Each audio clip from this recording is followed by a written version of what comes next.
अस्सलाम वालेकुम। आज का लेक्चर बहुत इंपॉर्टेंट है, आपने मिस नहीं करना। चलिए स्टार्ट करते हैं। China's UN ambassador Zhang Jun told the council. अब यूनाइटेड नेशन का जो एम्बेसडर है ना चाइना का, उसने कौंसल को क्या बताया? He felt appalled by lectures failing. देखें जी, जो अपॉल्ड है ना, ये बहुत स्ट्रॉन्ग वर्ड है। उर्दू में इसका मतलब है दंग रह जाना, हौलनाक, काबिल नफरत। इसको आप इंग्लिश में पहले अंडरस्टैंड कर लें। The word appalled describes a feeling of shock or horror in response to something unpleasant or morally objectionable. When someone is appalled, they are deeply disturbed by a situation, behavior or event. ठीक है, यानी कि ऐसी situation जो कि Morli objectionable हो, बहुत ज़्यादा अनप्लीजेंट हो और बहुत ज़्यादा डिस्टर्बिंग हो, ठीक है ना? तो वो आप उस तरह से, यानी कि उस सिचुएशन को जब आप फेस करते हैं, जो फीलिंग आपको आती हैं, वो अपाल्ड, यानी कि उसको हम इससे शो कर सकते हैं।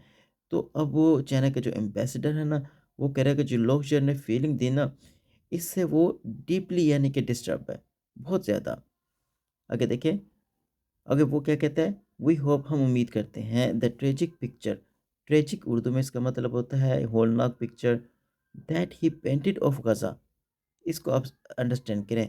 देखें, अब साफ ज़ाहिर है, जिस तरह की उसने ब्रीफिंग दी, उसके अंदर उसने बताया कि किस तरह से वहाँ पर लोगों को मारा जा रहा है, किस तरह से उनके घरों को तबाह किया जा रहा है, किस तरह बच्चों के सामने उनके वालिदैन को मारा जा रहा है, यहाँ तक कि बच्चों को मारा जा रहा है।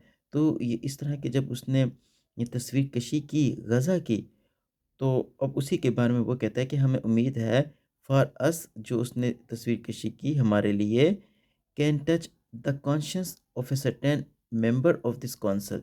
कॉन्शियस होता है ज़मीर। और वो उम्मीद कर रहा है कि जिस तरह की उसने तस्वीर कशी की है ना गज़ा की हमारे लिए, वो हमारे ज़मीर को, यहाँ के जितने भी, यानी कि कौंसल के मेंबर हैं, उनके ज़मीर को लाज़मी टच करेगी। ठीक है? अब कॉन्शियस क्या होता है? देखें, जो आप जब आपका ज़मीर जाग उठे, जब आप सच को सच और जो, यानी कि झूठ को झूठ समझने लगें, तो उस वक़्त आपका ज़मीर जाग उठता है। तो वो इसीलिए उम्मीद कर रहा है कि जिस तरह की तस्वीरकशी की गई है ना हमारे लिए, यहाँ पर जो लोग ने ब्रीफिंग दी है, मुझे उम्मीद है कि जो यहाँ के दूसरे कौंसिल के मेंबर हैं ना, उनके ज़मीर को वो लाज़मी टच करेगी। ये है इसका इनका कहने का मतलब। अब देखें, अब ये जो वर्ड हमारे पास अपॉल था, इसके आप एग्ज़ाम्पल देख लें, ताकि इसको भी आप अपनी, यानी कि स्पोकन और रिटन इंग्लिश में यूज़ कर सकें। The teacher was appalled when she discovered that some students had been cheating on the exam. Okay हो गया? चलिए मिलते हैं नेक्स्ट वीडियो में। Thank you.